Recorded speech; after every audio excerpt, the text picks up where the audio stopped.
Many times persons hear the word cancer and it is a dreaded prognosis, dreaded diagnosis. But little do we know that anger and bitterness somehow does the same to you as cancer. Let's talk about that today. Now, earlier on in my story, you would have heard me talk about becoming angry. And nobody can ever understand how detrimental anger can be to the human body. And this is how I experienced it.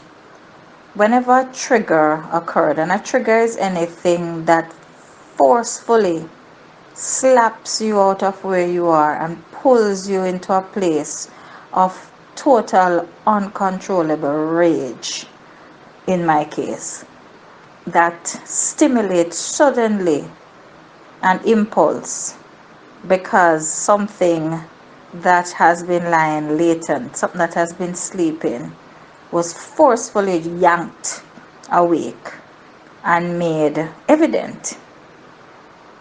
This is what anger would do to me. And I discovered as a young girl, I would get very angry very quickly. I'd go from 0 to 60 in a second. And as I realized, I had many triggers. And I liken it to a cancer because one of the first physical things that I realized happened to me as I got into this angry rage. And usually it was for somebody trying to pull a fast one on me, trying to marginalize me, trying to deprive me of what I thought was mine, anything like that. Anything counter to my normal state would send me into a blind rage. I would see red, and I'd hear people say that, and you literally see almost behind your eyes a flash, a red bulb flash with a spark. You see red. I would get hot. My body would suddenly become so hot that you could feel it both inside and outside. I used to say I get so hot with anger, you could fry an egg on me. And if that was not bad enough, my heart rate would speed up so much that I could feel my heart beating in my throat. My Adam's apple would start to rise as though it was going to close over my glottis. There was what? The glottis and the epiglottis, one close over the other. Biology class comes in handy right here. And I would feel as though I was not able to breathe, that my breath would start getting so short. And it was just a total physical encounter for me when I'm angry. So the heat, the red in my eye, the shortness of breath, the heart racing up, it was just a lethal combination. And I would imagine that if the body goes into that state too often, then you're putting yourself in a very difficult health situation. I never understood how bad things were until I remember either shortly before I got married or just after I got married, I flew into a fit of rage. Whatever was the trigger, and in all honesty, the trigger was not really what was important. What was important was the effect it had on me. And I remember I was at a prayer meeting, and this has stayed with me. The person presiding over the prayer meeting came to me, and she said to me, if you continue to fly into those fits of rage, she didn't call it a fit of rage, if you continue to get so violently angry, you're going to have a stroke. And believe you me, that one slapped me topside my head. Yeah. I didn't want to have a stroke. I'd seen people who had had a stroke. I didn't want to be paralyzed on one side of my body. I didn't want to lose, the ability to function properly. And if you could ever imagine that within my hands lay the power to cause my health to go south. And that was really my eye opener to the ill effects of anger and immense rage. I start talking about that because my recollection of my father, even though I speak of him in pleasant terms because there were so many sweet memories, or maybe there were not a lot of sweet memories, but I chose to focus on them because they were so much better than the not so pleasant ones. But one thing I observed from my father was his bouts of anger and how he would fly into a rage. His nose, the bridge of his nose would burst out into sweat. His forehead would start to sweat. The perspiration would be running down both sides of his forehead, and he always wore sideburns, and it would run right into the sideburns. And even as I close my eye, reminding myself of the vision of who he was when he got angry. He always had a rag. He always had a rag in his back pocket, and it was always buff. And I always said to myself, why does this man keep this buff back pocket? It makes him look as though he has really big bottom, and his bottom was really a bit out there already. But he had a rag because he was always sweating, and he always got into these bouts of emotional tantrums that had him burst into uncontrollable sweating. And then his voice would raise, and his the things he said, they just spewed out. He would say whatever he's saying. One of his famous things was, look man, and then he would say whatever, and pointing the finger and going off, and making big pronouncements.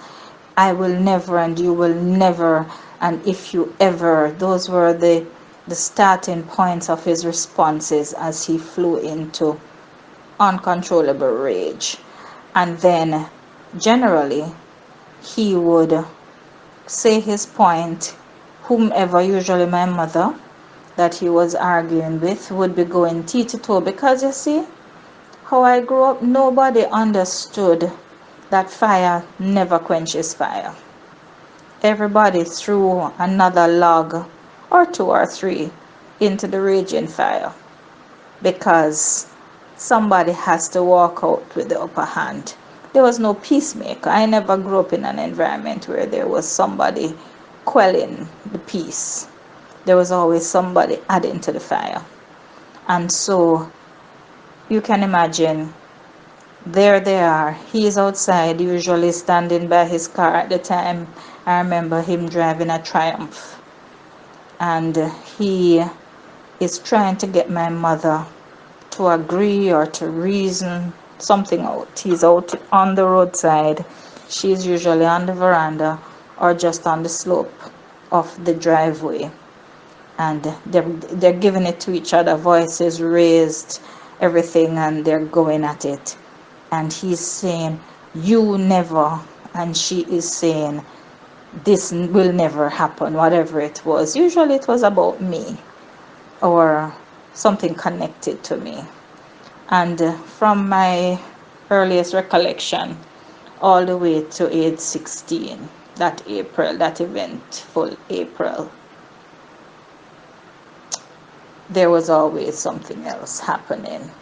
There was always some dispute. There was always some argument.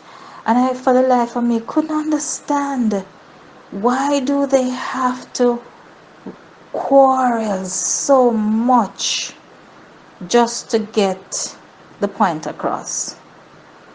Now, some of you might wonder, where am I going with this? Am I talking about my father, or am I talking about me? funny enough, I'm really talking about me, because as I reflect, and this is really a good moment of reflection, I am seeing where a lot of that anger passed through to me, and a lot of it was internalized, moving me closer to self destruction, moving me to self sabotage. But when it came out, it was like a fiery serpent spewing out venomous, almost volcanic ash and lava, to the detriment of those on the receiving end. I didn't like getting angry. I didn't want to get angry. I hated getting angry. I didn't like how I felt when I got angry. I didn't like when people perplexed me. In all honesty, I really liked being left alone.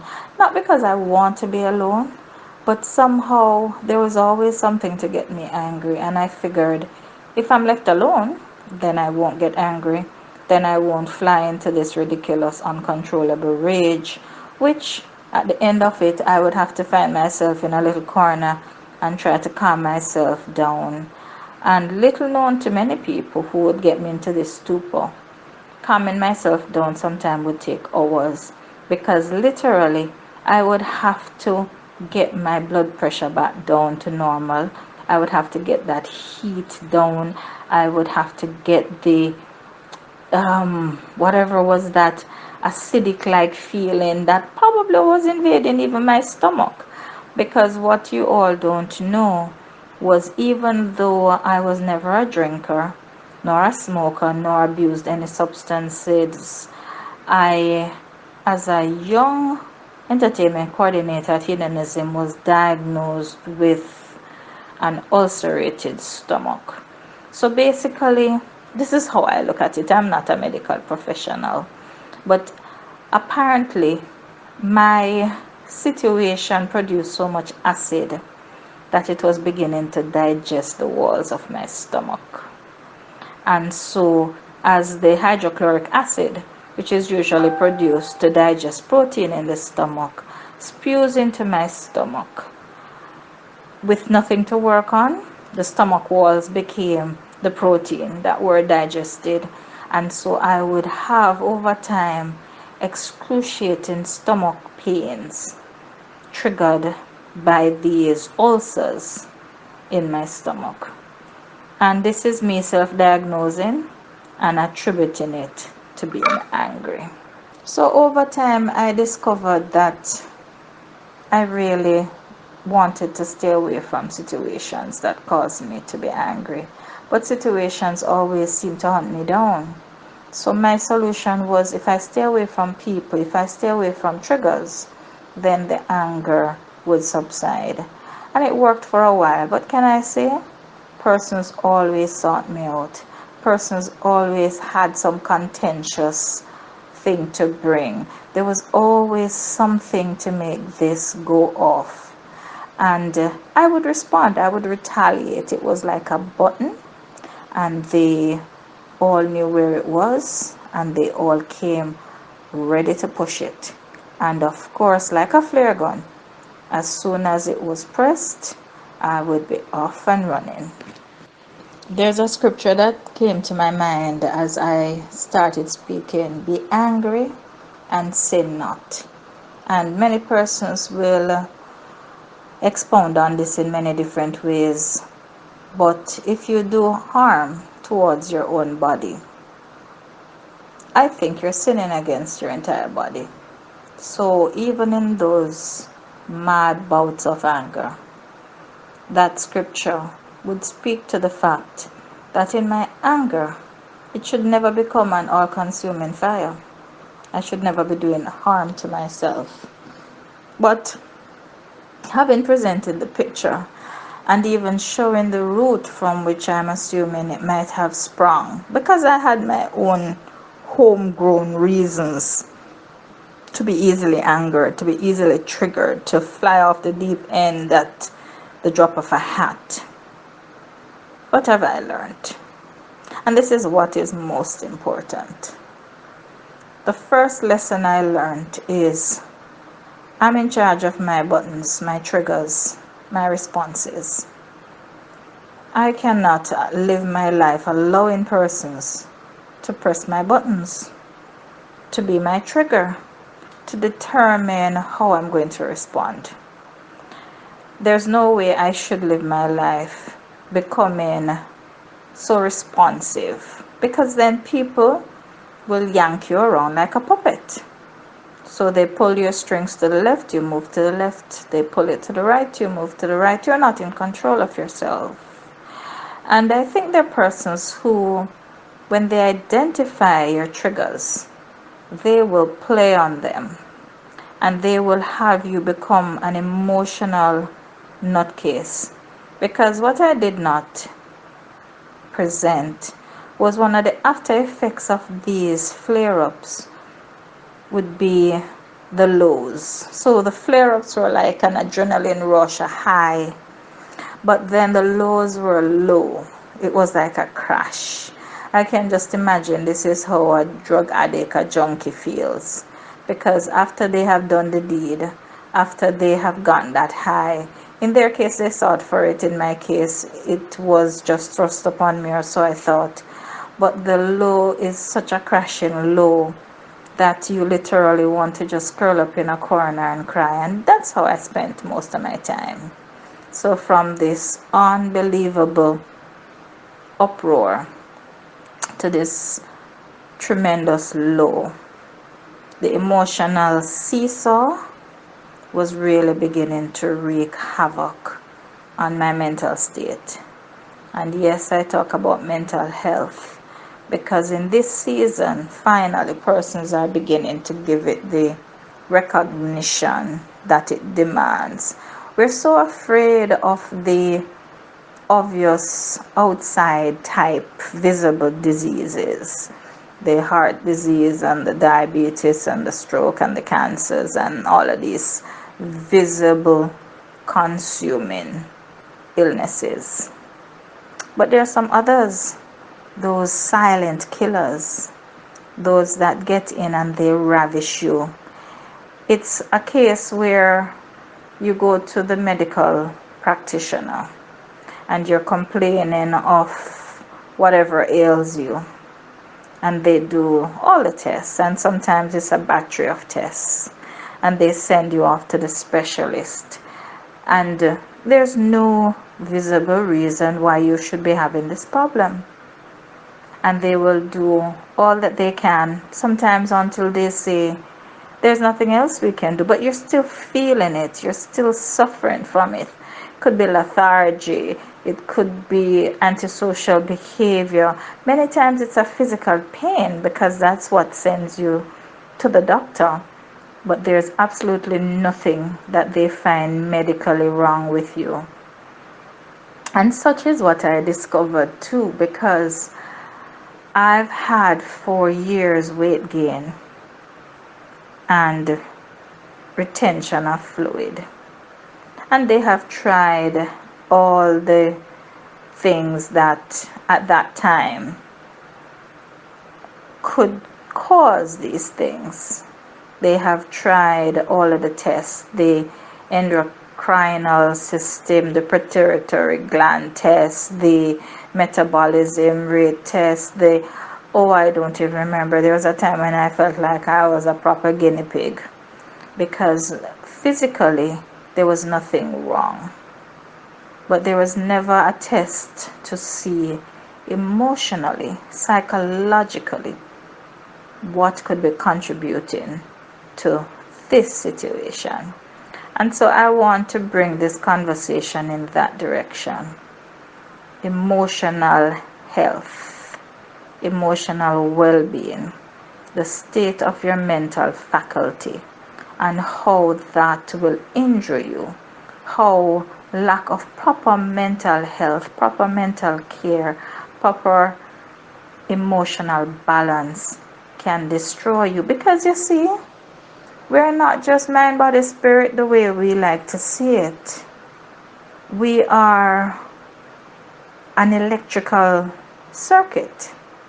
neurons and protons, and we basically have all these stimuli and electrical charges running through the body, and we can short circuit, and we can short circuit ourselves.